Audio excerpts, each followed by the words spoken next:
Hey everybody, my name is Brandon. Welcome back to Cinefessions, where we talk all things media. And today we're talking more corrections of my movie Blindspots. I believe this is volume 4 of that series. If you want to hear my thoughts on 9 other movies that took me way too long to watch, check out volumes 1 through 3. I think I have a playlist here on the channel going over all of those. So this is actually going to wrap up all of my 2024 embarrassing movie Blindspots list. And then come in the coming months here, you'll see the start of the 2025 list, which I posted back on January 1st. So check that out if you want to hear some other crazy movies that I just haven't gotten around to yet. Today, though, we are going to talk about 3 more, and I think these might be some of the biggest ones from my embarrassing Blindspots list in 2024 with Avatar, Once Upon a Time in Hollywood, and of course, The Lord of the Rings, The Fellowship of the Ring.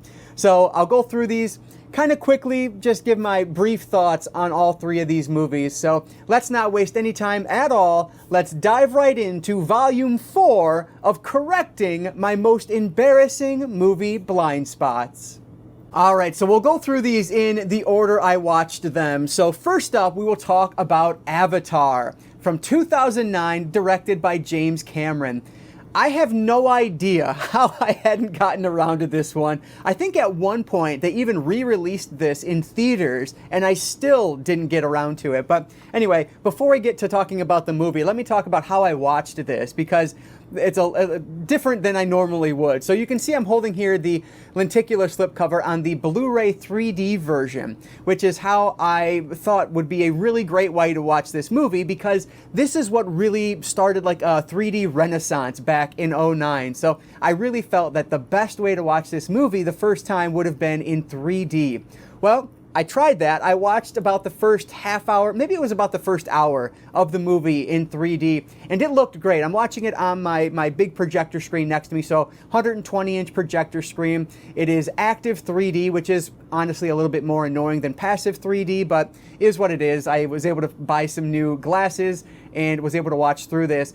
However, I have to watch most of my movies after my kids go to bed, and the only access to 3D I have right now is this projector screen, and it is right directly underneath my son's room, and I was getting yelled at by my wife that it was much too loud, so I said, okay, forget it. We're going to switch over to the 4K version of the movie, which is how I watched the rest of the film. So I did about an hour in 3D. Very impressive. I can definitely see why it was so cool to see it, you know, in theaters back then.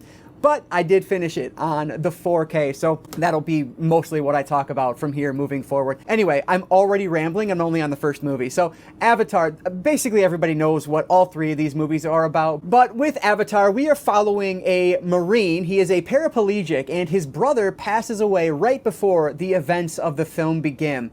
Because they need someone that matches his DNA, he agrees to take his place on a trip to Pandora, which is a moon where the Na'vi people live, which is the infamous blue people that we see on the cover and everywhere else.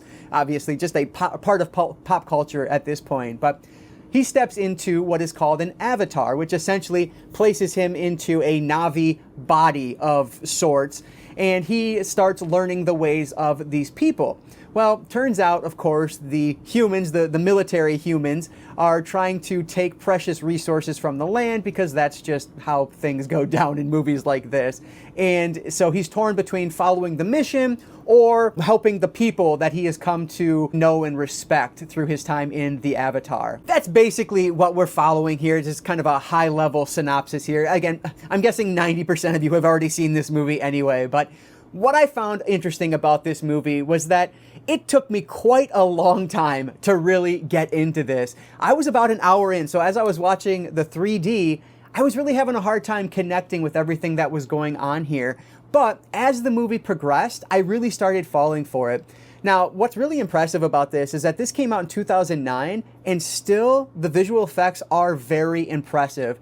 I'll admit at the beginning, I was noticing that CGI quite a bit actually, but as the movie continued, I got more immersed in the world that this movie is taking place in, and it is just stunning to look at, especially in 4K. That's one thing I'll say about at least my 3D. I think 3D in general is it's a bit darker than watching it without those 3D glasses, just given the darkness of the glasses itself. And so watching it on 4K in particular, it really popped moving from the dark 3D glasses up to my 4K TV. So I thought that was a noticeable difference, and I thought the 4K on this just looks stunning. It's a great 4K transfer here. Anyway, getting off track, back to the movie itself.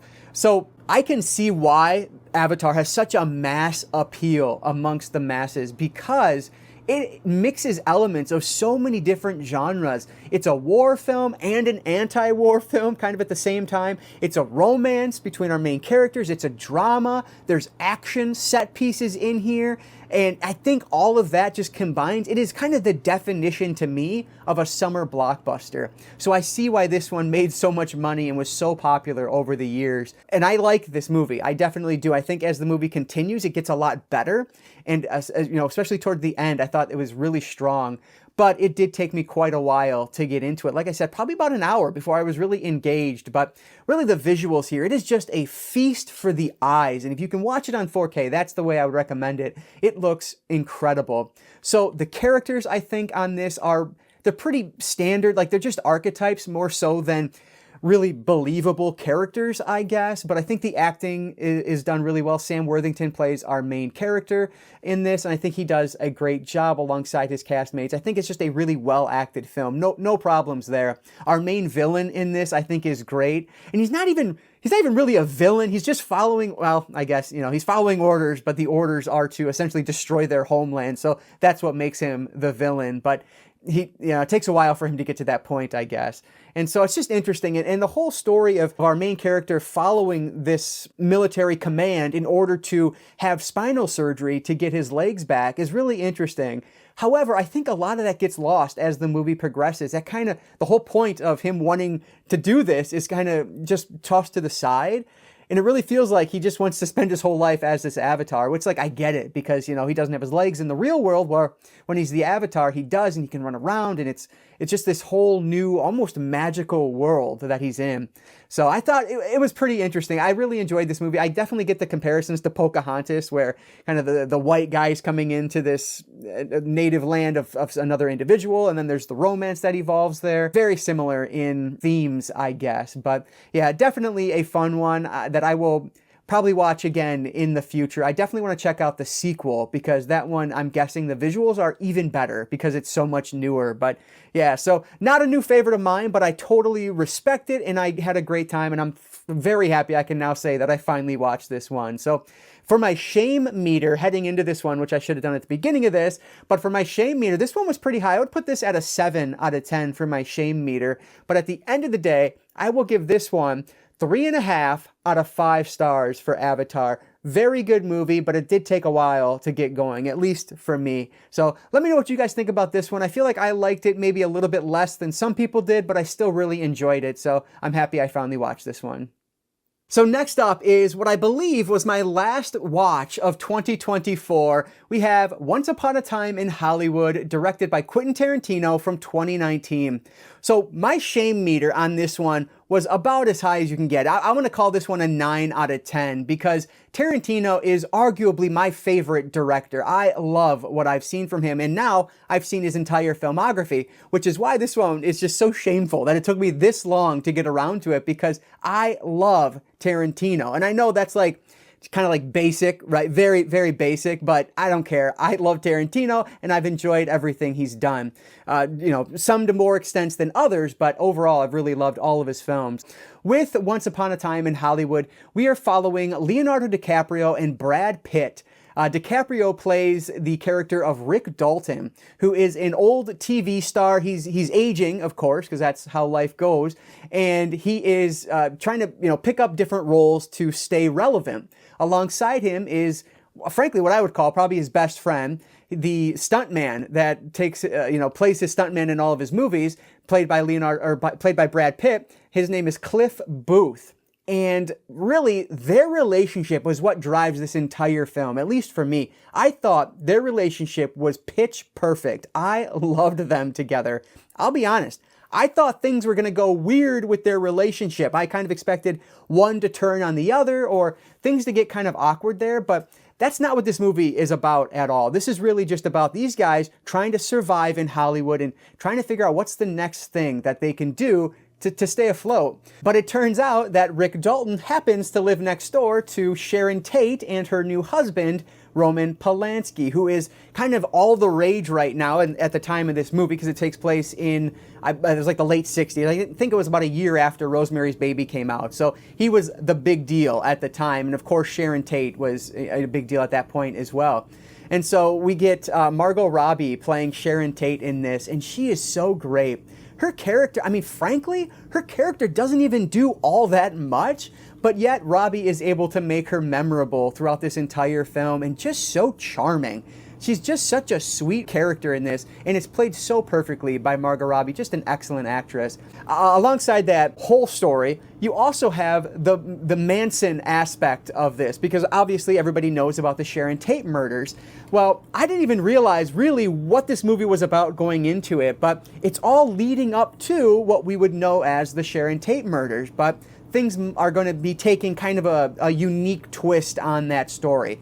And so it's just fascinating the way this goes. I mean, you mix one of my favorite directors, Tarantino, with true crime, you got me. Like, there's no chance I wasn't going to love this one. And fortunately, I absolutely did. What's really cool about this is with Tarantino, you know, if you think about things like Kill Bill or Django or Hateful Eight, there's so much violence in that. In this, it really holds that violence until the very end, and then it just goes kind of bananas at the end of this thing, and I love that about it. It really holds its cards close to the chest or vest, whatever that saying is, until the very end where Tarantino just unleashes what Tarantino does best, and I think the movie is really strong because of that. So for my money, the real story of this is the relationship between Rick Dalton and Cliff Booth, and I thought that was played perfectly between the two. Obviously both incredible actors, but the chemistry between them is what really worked. They really felt like best friends as they were trying to navigate through Hollywood. So this is just an amazing movie, in my opinion, one that I will watch over and over again. I would love to see a boutique release of this, now that we're getting some from, like, Inglourious Basterds just arrived at my doorstep a couple days ago. Love that movie as well. Once Upon a Time in Hollywood could likely move into my top 3, 4 easily on a rewatch. Like, I think it's just such an amazing film. The whole Charles Manson aspect of this, I think, is really interesting as well. They follow, so basically they're driving around Hollywood, our main characters, and they happen to see a couple of hippie girls. Well, one of them is played by Sydney Sweeney. Another one is played by Margaret Qualley, who I talked about recently because she was in The Substance and is amazing in The Substance. I didn't realize she was in this also, and she is so good here. It's just interesting. I would have loved to see more of Sydney Sweeney, but I mean, that's probably just because we know Sydney Sweeney now. I don't know how famous or how popular she was back in 2019. Excuse my ignorance there. I don't know her filmography, I guess, very well, but I know that she's awesome. And so I would have loved to see more of her, but I think the little role she plays here, I think she does a great job with. So I love this one. I could gush about this more and more, but I think it's beautiful. Tarantino's cinematography is great. Of course, you're getting feet shot in here as well, because it wouldn't be a Tarantino film without it. So, you know, it is such a Tarantino film, and the way he's able to mix our 2019 Leonardo DiCaprio in with old footage, I think, was awesome. He did such a interesting job with that, and it just seemed flawless. Moving from, you know, the present day of this movie to watching like a black and white Western that has Dalton in it. I thought that was so fascinating to watch. Just an amazing film. I loved every minute of this. This is a longer movie. I don't remember exactly how long it is, but it's over 2 hours if I'm not mistaken. Yeah, it's 3 hours. 3 hours and 1 minute, 161 minutes. This zoomed by. I thought the pacing on this was perfect. I did not feel like 3 hours, like the quickest 3 hour movie I've ever watched. So love this one. I am absolutely giving Once Upon a Time in Hollywood 5 out of 5 stars. And for my money, this is another Quentin Tarantino masterpiece. Last but not least on the docket today is probably my 10 out of 10 when it comes to my shame meter. We have The Lord of the Rings, The Fellowship of the Ring. Now, I do have this on 4K, as you can see. However, this is not actually how I watched this movie. So my 4K TV is 65 inches. It's a good size. It looks great. But my projector, as I mentioned earlier, that one is 120 inches, and I can only watch Blu-ray on that, so I decided to go this route here, the Lord of the Rings Extended Edition Blu-ray set. And yes, that means that for the first time watching Lord of the Rings Fellowship of the Ring, I ended up going with the extended cut of the film. I was debating on this basically the entirety of 2024. What way was I gonna go with this? And actually, let me pull out. This set is beautiful, by the way. I wasn't sure what I was going to do because this has both the theatrical and the extended, but it's only the 4K. So I decided, I was kind of debating, do I want to do this? Because this was sealed up until I watched this movie. I bought this years and years ago and just never opened it. And it goes for upwards of $60 on eBay. So I was thinking, like, do I need this? Do I want this? Do I just sell it now that I have the 4K? What do I do? I am so glad I opened this because, first off, this is magnetized here, so it's just really nice.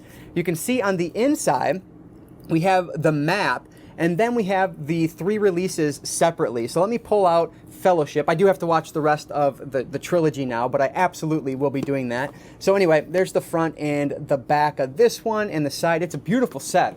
And then we have this here, and what's awesome about this, and actually this is a video I filmed a while back and haven't released yet, but this is essentially the New Line Platinum Collection Edition, but just in Blu-ray form instead of DVD form, because it has the same discs and it has the whatever this is, the booklet included as well. So all of those special features, at least without doing a ton of research, I believe are on this as well. So this actually, these discs are exactly the same because these are the DVDs that have the special features on them, which there are like feature-length special features on this. So anyway, Fellowship of the Ring. So everybody knows what this movie is. I'm not going to waste any time explaining this. Honestly, this is one of those movies that it's so famous, it's so popular. I was just a little worried that I wasn't going to like this movie.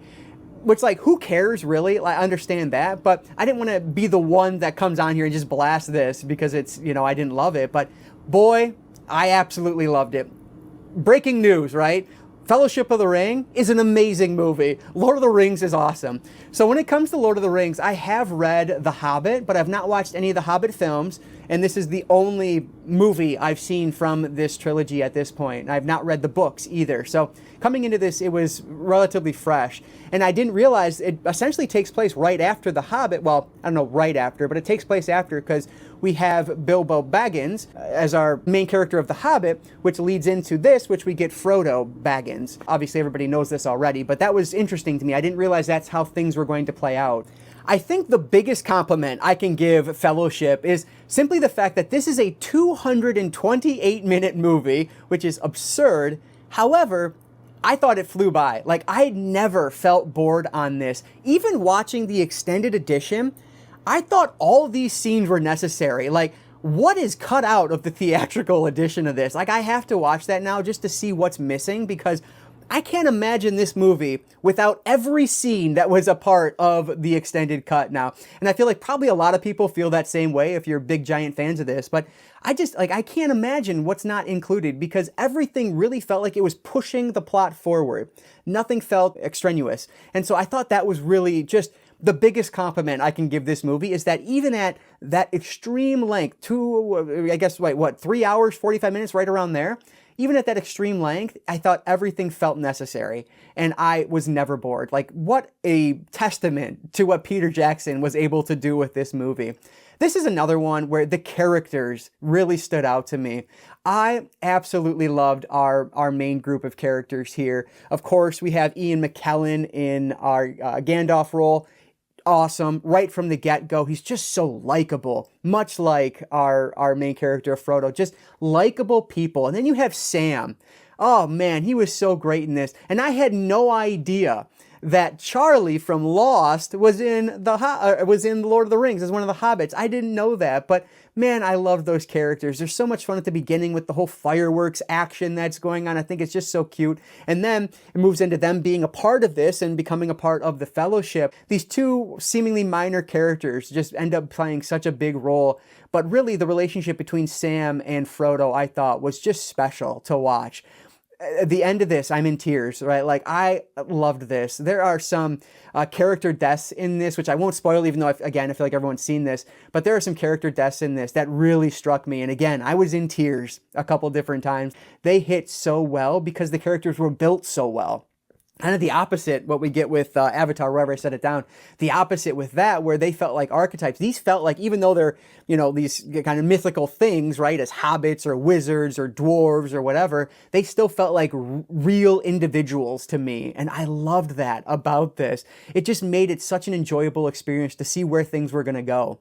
And then as we're introduced more to like the elves, we get the introduction of Liv Tyler in this, which I didn't realize she was in this either. Like, I was just so disconnected from this film franchise. I didn't realize half of the people that were in this actually starred in this movie, but man, they do such a great job. The cinematography on this is, I mean, there's a reason why it's iconic today. I think of the moment where Frodo's like catching the ring as it's dropping down him. Of course, I've seen screenshots of that, or memes of that in the past, but placing it into the context of the film, it just works so well. So I may not have mentioned it as I was rambling on at the start here, but the reason I wanted to do the Blu-ray route was just to watch it on the biggest screen I possibly could, because that just felt like the right way to watch this. And I'm really glad I did, because the cinematography, the beautiful shots were really stark on this. And I'm sure they look great on 4K, which is probably the way I'll watch it next time. But for the first time going through, I thought those landscape shots were just beautiful. I believe this was filmed in, like New Zealand, if I'm not mistaken. And wow, what a place that would be to visit. Just some of those mountain shots I thought were so incredible to look at. The way the camera just flies around. Of course, they had to be on a helicopter at that point, and just the way that it moves around the characters as they're walking through, I thought looked great. Frankly, maybe it's all green screen. I don't know. I haven't watched the special features on this yet, but it looked real to me, and so I thought it was just awesome. This is one that there's a reason that everyone's watched this already. I'm just so late to the game. Like, it is incredible in virtually every regard. I had an absolute blast with this. I didn't realize, however, that the story wasn't going to be wrapped up in this movie. I thought by the end of this, they would accomplish their mission or not, whatever the case was, and then the second one would kind of pick up with a new story.